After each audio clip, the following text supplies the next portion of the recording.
Hello, everyone. Welcome once again to Investing with the Difference. And we continue with our BP focus series. And today we are going to talk about EOS Tribe. So EOS Tribe is one of the earliest members of the BP candidates. And they announced their candidacy very early. I think they've been involved in the mainnet launch. If you remember, I think some of you were around when the mainnet launch was happening. They had a lot of contributions around that time. With Ghostbusters and whatnot. And I think if you know these names, I think Steve Floyd, Eugene, they had been contributing in all the discussions, and very, very technical team, very experienced. And that's what we love about them. They have, I think, a very good website. If you have seen, I think they have done a lot of graphics for us in early days. And I still remember using those graphics to show how the EOS ecosystem is growing, the airdrops. They have a lot of focus on hardware and creating a very secure system. So we're going to talk a few things about that with Steve, who is going to join us today. And these are some of the projects they have been working on, which is, of course, Chintai, which we are going to see very soon coming to you. I think you're going to be able to participate in it. They have network wallets. They have been doing tutorials. And, of course, EOS Rise. I think this is one of the things which they have started. I find it very interesting because this is one of the most comprehensive plan they are putting together for people, for developers, to go and learn about dApp development. And we would try to understand more about this. And finally, the lot of effort they have put in to bring originally when the voting started on EOS for helping get the EOS portal. And now for referendum system, they are taking the lead on EOS votes. So without wasting any more time, let's bring Steve from EOS Tribe and introduce him. So hi, Steve, how are you doing? Hey, what's going on? How are you, Ram?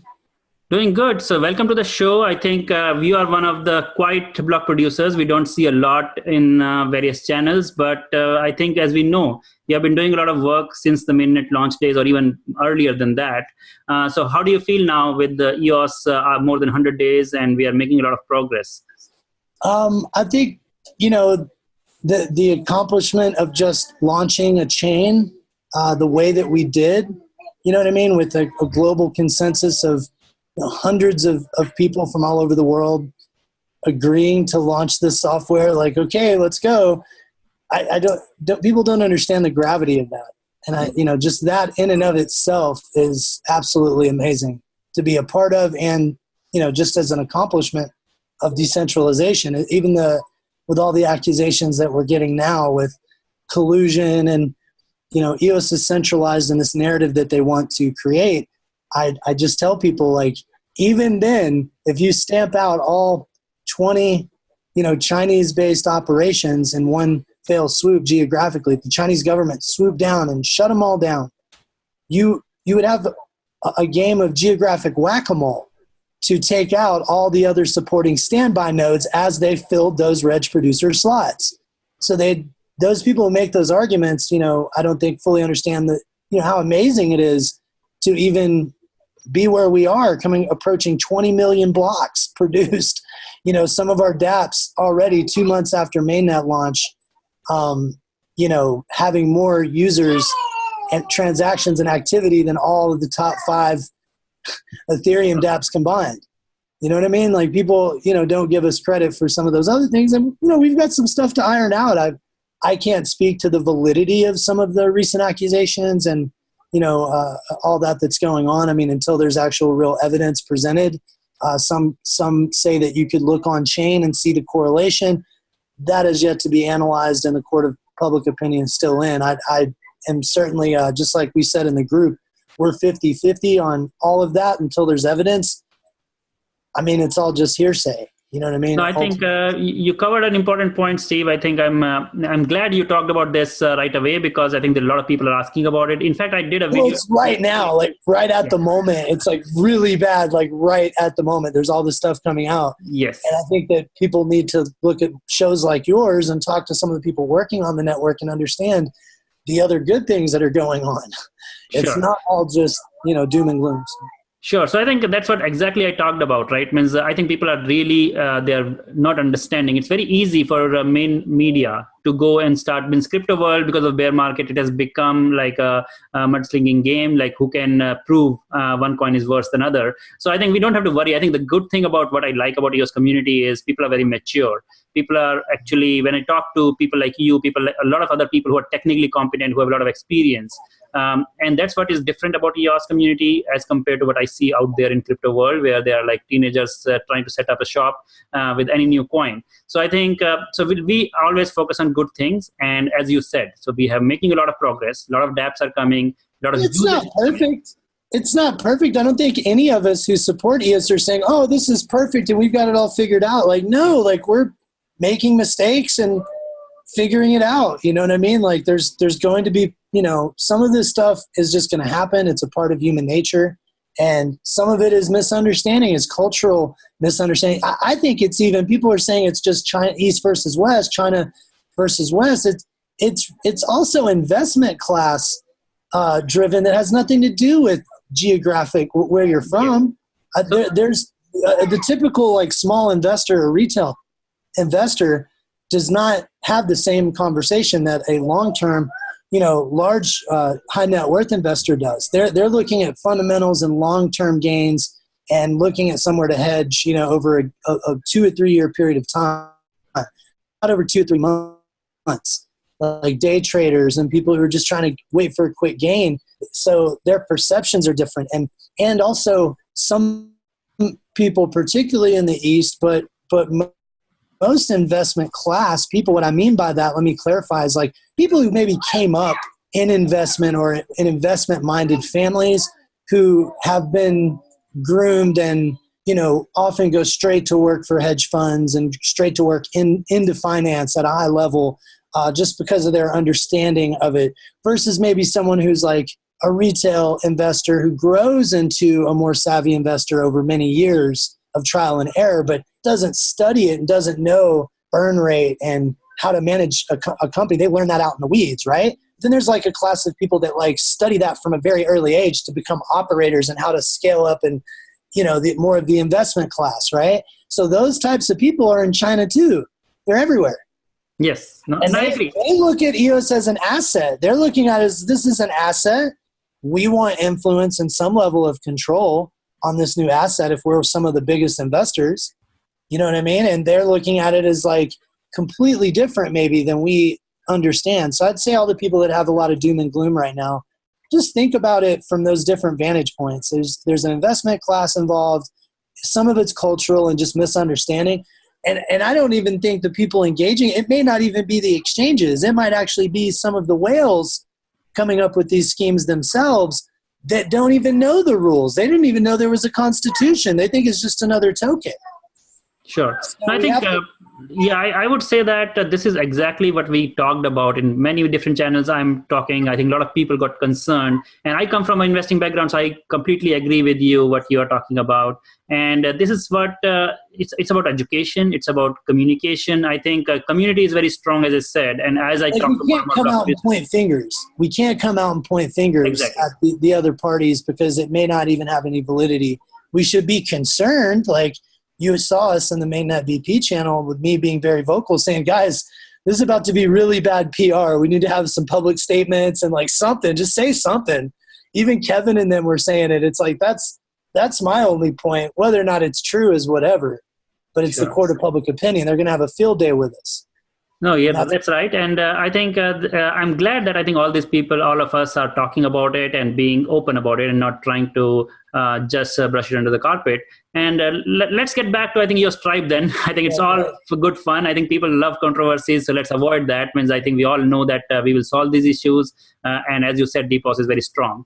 That's who we are, though. If people want to get to know who we are, we've always had a lot of courage and been, never filtered ourselves from saying like what we believed or what we thought was the problem. And sometimes we're right, sometimes we're wrong, but we do say what we think, and we're not like filtering for favor.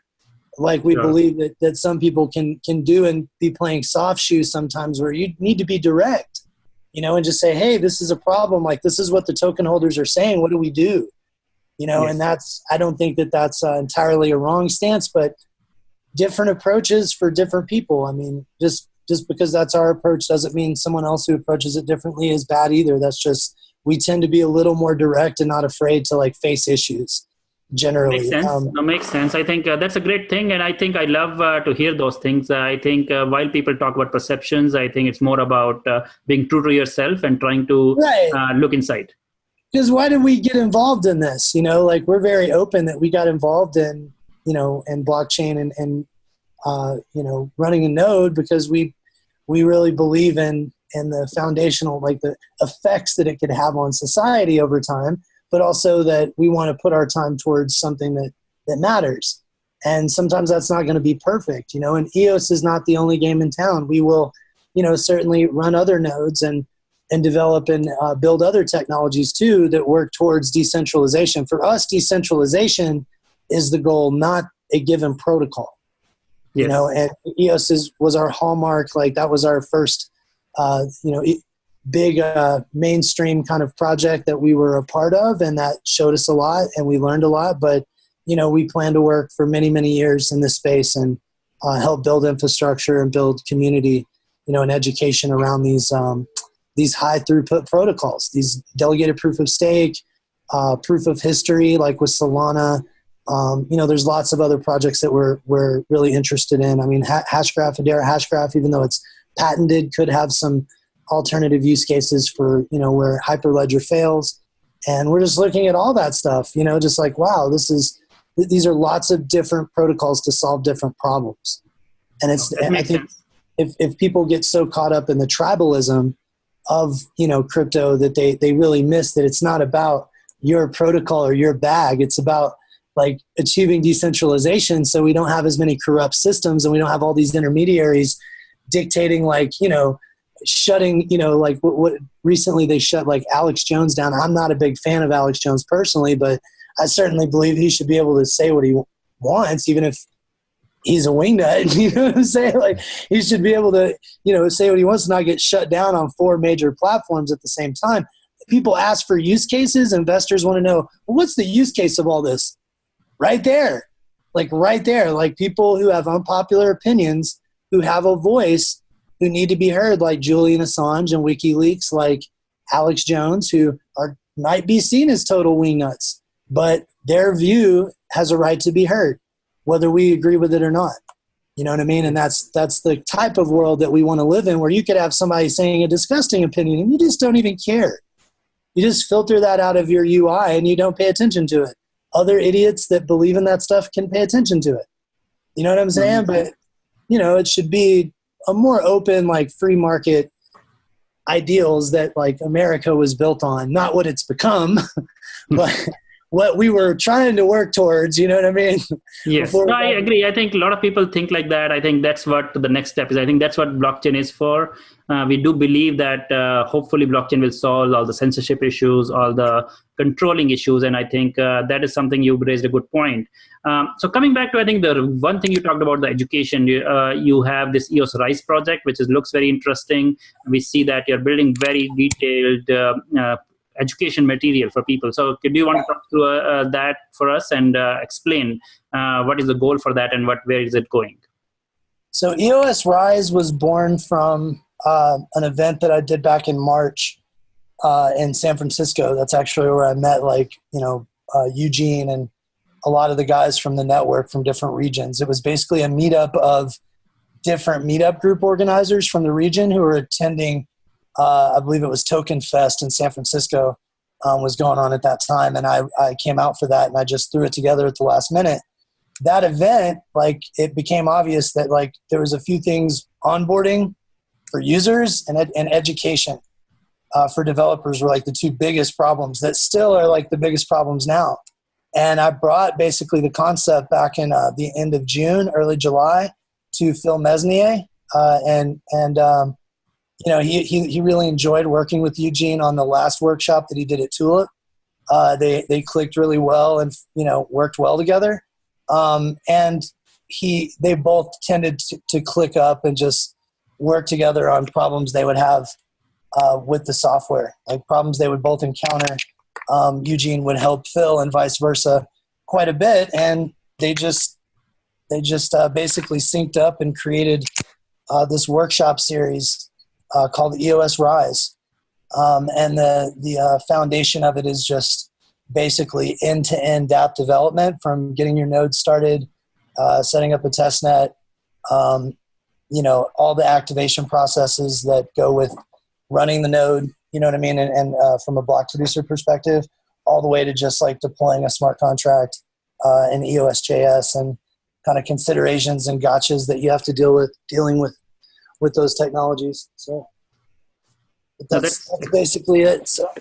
No, that's exciting. I think we are seeing a lot of good content coming, and when I looked at your slides, it looked pretty good in the way it is needed today. As you said, like developers need to get started. Like as we will see that EOS ecosystem grow, we are seeing this dApps coming out. More and more people get inspired, and I'm sure there will be more people looking forward to developing on EOS. I think we are still early days. It's only like 3 months since the network has launched. So hopefully we can expand the developer base, and this is a great exercise I think you're doing. So beyond this, what are the projects you love, like from as a block producer, what are the things you are excited about right now?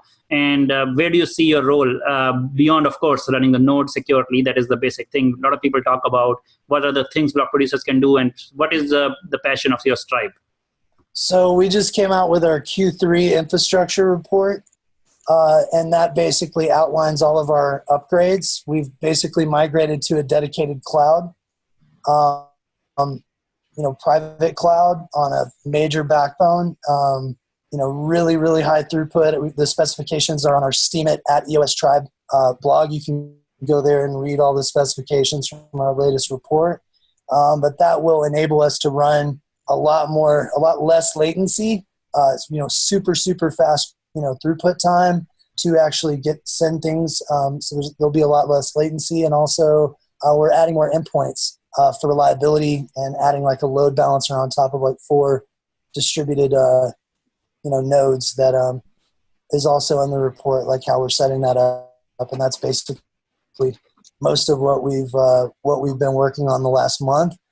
We had our wallet Taurus, that is formerly the SES Network wallet. Eugene didn't choose the greatest name for that one, obviously. But we rebranded to Taurus, and we ran into legal liabilities in the U.S. because of the commercial licensing in the iOS App Store, and the way that it's structured would require us to get money transmitter licenses in every single U.S. state that we operated in. So we partnered with a Switzerland-based firm and conceded some of our ownership to actually release that in the App Store sometime in the next month. It should be, we should have our kind of final submission, and it could be anywhere from a week to 3 weeks after that before it gets approved. But we're kind of at the last 30-yard line with that project. We've had it done since July with biometrics, just like the wallet Dan showed at the hackathon that I saw. It's very similar. Like a lot of the core features that are in the Block.one wallet are in the Taurus wallet. We've had that done since July, but couldn't release it because of legal implications in the U.S. Thank you, regulators, for tackling innovation. So that's great to hear. I think people have been waiting for iOS-based secure wallet, and there's a race now between you and Block.one. So let's see if Dan can release it before you. There's others. Yeah, there's others working on it. So we won't be the only ones. We'll probably be one of the top 3 or 4 that come out. But if we can still be at the top of that pile, we're fine. We're still okay with that. But then the other one is a desktop wallet called Metatron, and that is basically, we evaluated like every major desktop wallet that's available. We looked at like Scatter. We looked at, obviously Simple EOS. We looked at GrayMass, and we tried to come up with like what is the best usability, and also what is the best security practices and code quality that we can produce. Like self-describing classes and a really elegant service layer, like just the stuff you usually see in higher end US-based products as far as development goes, not poo-pooing on the efforts of any of the other developers across the world, but we are known for that. We do have a good reputation for like doing good UX and traditionally like documenting our code really well and trying to code things in a way that's easy to work with, right? So we did that because we're thinking, well, if this is a global community, then they're going to look at our value as to what we can produce. So we have to show a best-in-class example of what we can produce, because when we put out this open source project, this wallet, it could very well become a lot of things that we did standardized, because they're good solutions to the way we did them. We thought them out. We took months and months to do it that way. So we thought about if we're in this global community and we want to show, the other side of the pond how we do things, and maybe they learn from that. And that's the best way to communicate, because code and design is so direct. You know what I mean? You can really see what people are about, with what they create. And that's kind of been our thinking with those two projects. We've been kind of black ops and haven't promoted them a whole lot. We've mentioned them a few times, but we've just been taking our time with them and making sure that those are done correctly. So the open source wallet, Metatron, we are hoping to have released at the hackathon, but if we don't, it's going to be shortly after, hopefully by the end of this year, no later than the end of this year, Q4. So we were shooting for Q2 or Q3, but have not been able to meet those deadlines with travel and everything else we've been doing. So, but it's done really well. It's very elegant, and the design is good. I'll send you some mock-ups so you can kind of see our progress on that, just so you can confirm to the community that it does exist. No, I think we would love to see that. I think it's exciting. As I said, there are a lot of people who are waiting for better and better user interfaces. I think EOS is still in infancy. And let us hope that right now, whatever are the best tools, I'm sure more and more people will come out, and they may not remain the best tools. So there's a lot of opportunity there, and I'm glad to hear that because the way you have already shared with us a lot of good stuff. Look at the UI you have developed for EOS Sports. The EOS Rise itself looks so beautiful. So I think you guys have a lot of experience in UI. I'm sure more and more content will only help the community. So I think it sounds exciting, so the desktop wallet and mobile wallet. So this is great, and we would definitely look forward to them as they roll out. And I think one thing is for sure that for adoption, we need better and better UI, especially I think all of us are in crypto world. We already know a lot of things which we can use, we already know private key, public key, and we already are learning. But I think for new user adoption, I really think that it's an important step, and we need to continuously keep improving these tools. I agree. I mean, that's a lot of what I've talked about, from Tulip Conference to, a lot of the meetups that I've talked at have been just around that, the same usability problems that we face in web applications and the traditional web are inherent with blockchain. Users get stuck on the same kind of stuff. And it's not like it's, I think Nathan James had a post recently that it's not blockchain UX, it's just UX. Yeah, no, that makes sense. And I think that was a very good post, actually. Means we did talk about it on Twitter, and we did had a very good discussion on, I think, various Telegram channels. And I really love this because in EOS, I think this is the only chain where you can see that people are talking about the next level. And I think we are talking about, why you do not need to know blockchain. What you need to know is that you can trust an application. And that's what blockchain provides. And UX is going to be the next big thing in blockchain world. So do you want to share some more ideas on, I think you have been talking very passionately about UX. So where do you see us going? What kind of apps you see will really bring this kind of experience forward in EOS world? I think that API layer account creation where, it's just basically a little snippet of JavaScript that app developers can just put in their app. And there's basically a public faucet where whales and, large stakeholders basically put up, EOS for free accounts. Block producers and exchanges and people with a lot of liquidity could put up tens of thousands of EOS for free accounts. And there can obviously be some way to mitigate people creating duplicate accounts or too many accounts, one email address, one account or something like that. But we actually had a team create an account creation layer for EOS at the Wyoming hackathon. that we sponsored recently. And that team has been working with us. Basically, we gave them a reward, and we're now streamlining that same infrastructure to do just that, is to actually create an API layer for account creation. So you can just go drop in a little JavaScript snippet in your dApp or in your JSX file and call it, and boom, you've got like a panel to create an account and spit it out to their email address with their active keys and everything that they need.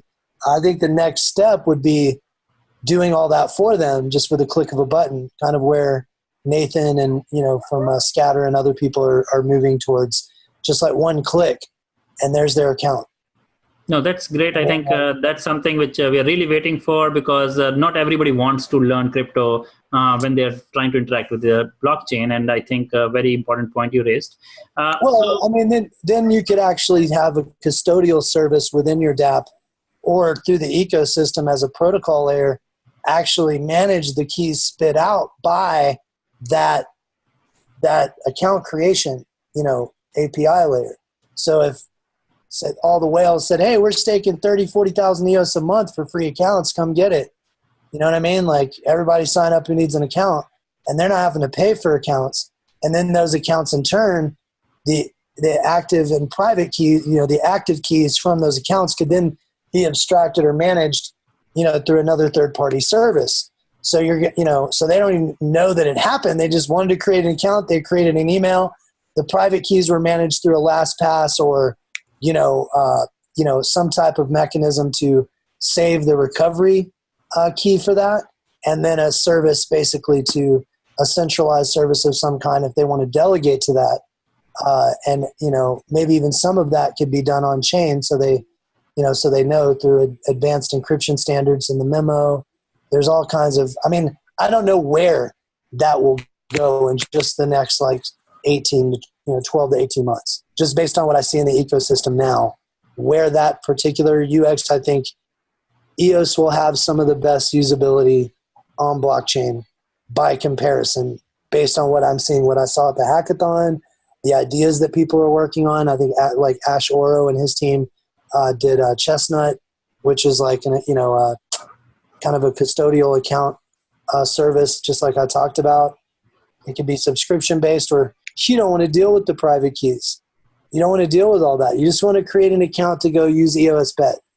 And there's a faucet and a service to do all that for you end to end within dApps, like within the dApp itself. So if you want to know what that might look like, something like that, where it's as easy as account creation with like Facebook login, on a new dApp that you sign up with. Yes. That's what we're going for. One click. You already have the information somewhere, a service that stored it. You have preferred transactions that are secure, that that are trustworthy. You can make those transactions repeatably and regularly. You know what I mean? So that's where I see it headed as far as like usability, is the onboarding. The very first thing we need to solve and figure out and get down good would be, just user accounts and onboarding. So that's very exciting, actually. Means now I think about it, means you talked about custodian services for these keys. That's a pretty great idea. Maybe it can be decentralized also at some point with another service which can be added to it. But it's a great thing. Like, I think we are not even thinking about it, but as I hear you, and these are the kind of things which EOS community is talking about, and I'm very excited to hear all these things, because this is something which will really change the way people think about blockchain. And this is one of the things we are focusing on, right? Means the next generation, this is what we're doing. Like, we're doing a conference on November 12th in scaling blockchain, and I'm happy. I think we just talked about it, that you're going to come in and you will be able to join us. So these are the kind of things we want to talk to new people who are still early days in blockchain. They don't want to just focus on, this is too complex for me. And I think for the next generation of adoption, we do need these tools. And I'm great. It's great to hear. That's what's so amazing, though, is you're not talking like, if I was in Bitcoin or Ethereum, I would be thinking, well, we can accomplish this over the next 3 or 4 years, right? I'm seeing that this is probably going to happen right before our eyes in the next probably 12 to 18 months or 2 years. Like half or a third of the time, all these developments are happening much faster on EOS. That's the narrative that people don't understand. If they knew how much stuff is being built, how quickly it's being built, I think people would have a little more faith. You know what I mean? And just reading the bad review or the bad press that people see coming out. And I'm not just saying that as a block producer. You know, I really believe this technology is going to be one of the top 5 protocols that, you know, that rule them all. You know what I mean? That we all use, these public chains, and the core technology that we use to scale this stuff. EOS is one of the flavors, you know, and what it's going to look like. It's not perfect. We're not shilling it and saying that it's like absolutely perfect. We're in the early days. Like, all of us who are participants openly admit there are system flaws. There are things we need to address. You know what I'm saying? But it's a damn good first start for where we're at, you know, where we were just 2 or 3 years ago with throughput. Now we can do all of those things on chain.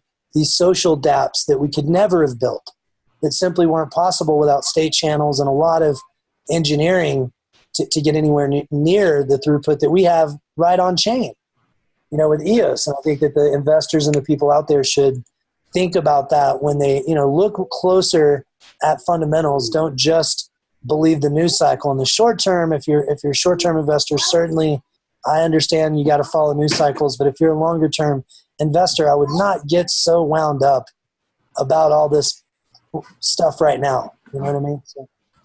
I understand. I think this is.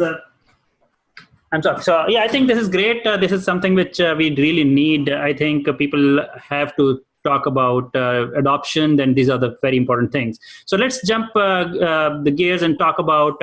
We did see a tweet from your tribe talking about some rockets or some satellites being launched. So do you want to go through that?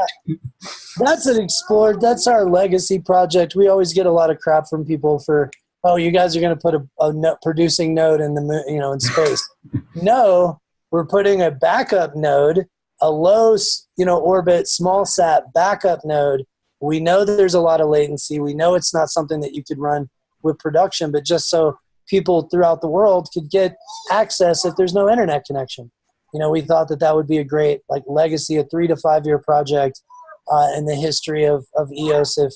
Obviously, if they can do it, you know, with Bitcoin and those guys can, you know, can put something together like that maybe we could too. But we're still just exploring it.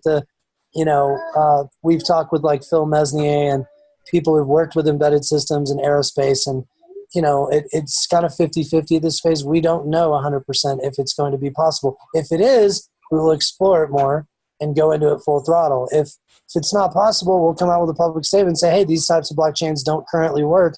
We're waiting for this type of technology for it to happen.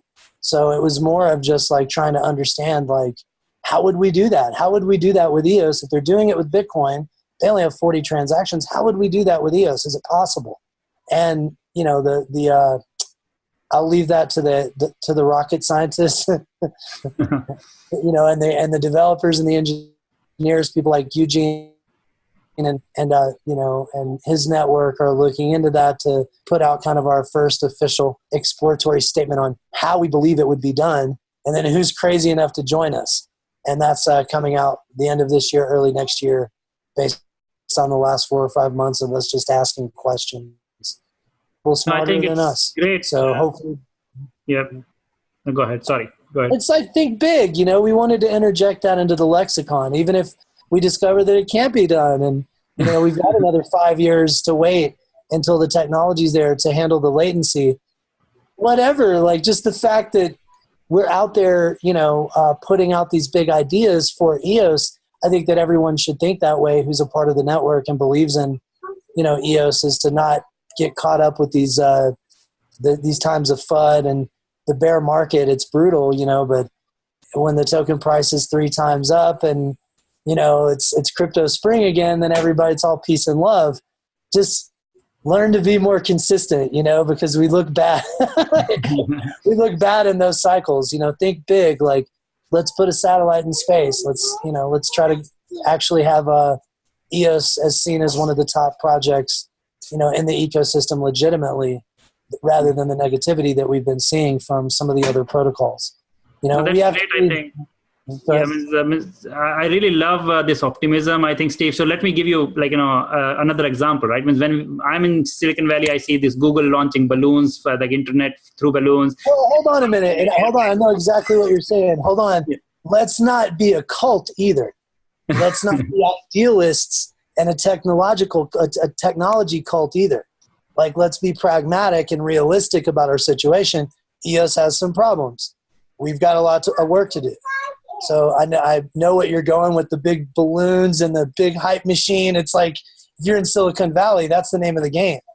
But we do not want to be that. If you talk to the people on the network, a lot of these guys are pretty savvy. They're not bought into the hype cycle. They're pretty realistic about what can and can't be done. And we just try to generally be optimistic and not spread a bunch of negativity, because people look to us as the blog producers on the network. If you guys don't have faith, then none of us do, right?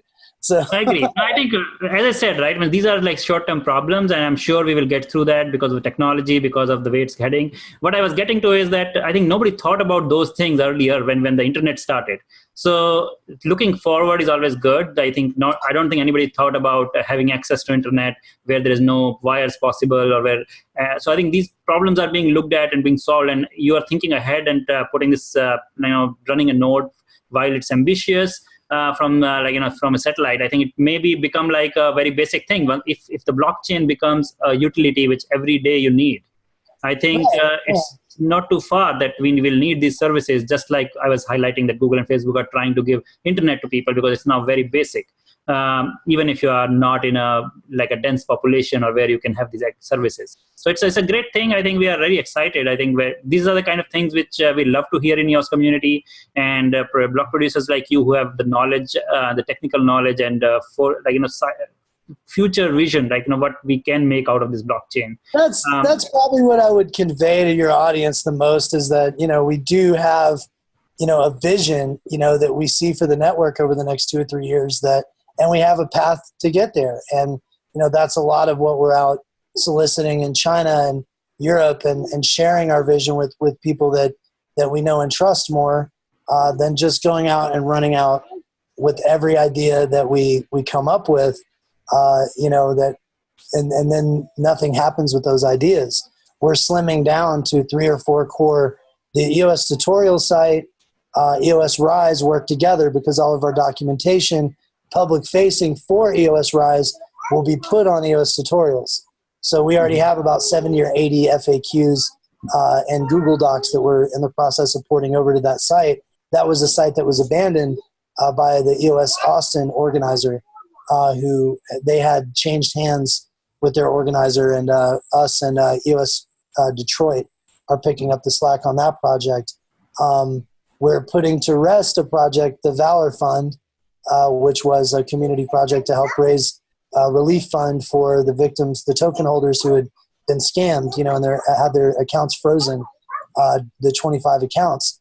And that grew into a much larger discussion of how arbitration of any arbitration forum would confirm that a user was actually, without revealing their identity, with a zero knowledge proof mechanism of some kind to confirm their case number, but without revealing, yes, this is them, but we're not giving you their ID or anything that would make us liable. We're just giving you an encrypted memo with their case number, and you can confirm the case number, but no one else will see that on chain. Mm-hmm. So that was our hurdle, is the technology wasn't quite there yet for us to even enable that. So also we had a conundrum with handling any kind of public funds that could be interpreted as a form of vote buying and incentive, because we're handling a public fund and then giving that back to high net worth token holders. So, and we couldn't find any public custodians. So that project, we're just going to make a worker proposal and see who steps forward in the community who wants to help run a public fund for relief for these type of bad PR scenarios. Because it is a good idea. We do need to do it. But how that's done is tricky. It really is. We discovered that in trying to do that. Spent a ton of time, 1.5 months, 2 months, off and on, just working on that project just to discover there wasn't much we could do, ourselves, other than just giving out money to people directly. And that's I'm sure people would line up for that. So. But I think, yeah, I agree with you. I think these are all important things, and there are a lot of thought going into it, and I really see a lot of good work being put in. So, the point I'm trying to make is that not every project that you go out to try to do for the community necessarily works or pans out the way that you want, or has the desired outcome. So you have to pivot. You have to like put your energies towards things that matter. And I think we've gone through a period where we just tried to help every single community project we could and help a lot of people. And now the next, like the last quarter of this year, the first quarter of next year, and why people have seen us a little more silent is because we're working on more internal projects like our new website, our new value proposition, our new wallets, things that are more internally focused, not externally focused for the network. Because we've done so much of that, we feel like, hey, we've put out a lot of free work. At this point, we could just focus on our BP operation and make sure that we communicate better, particularly in Asia, where we've been, and that's an area that we admit where we've been deficient. These are just all things that you learn as a business, areas you need to adjust, things that you may be putting a lot of focus on that you need to just slim back on. And for us, that's just like this next 3 to 6 months is just focusing on more execution and following through on the existing, like most important 4 or 5 core projects that we have that line up with our light value, our unique value proposition for the networks. Oh, that's great. I think, Steve, this is great to hear. And I'm glad that you came to our show and talked about all these great ideas and, of course, the future. And especially, I think, taking this issue up front and talking about what we are facing and how this can be resolved.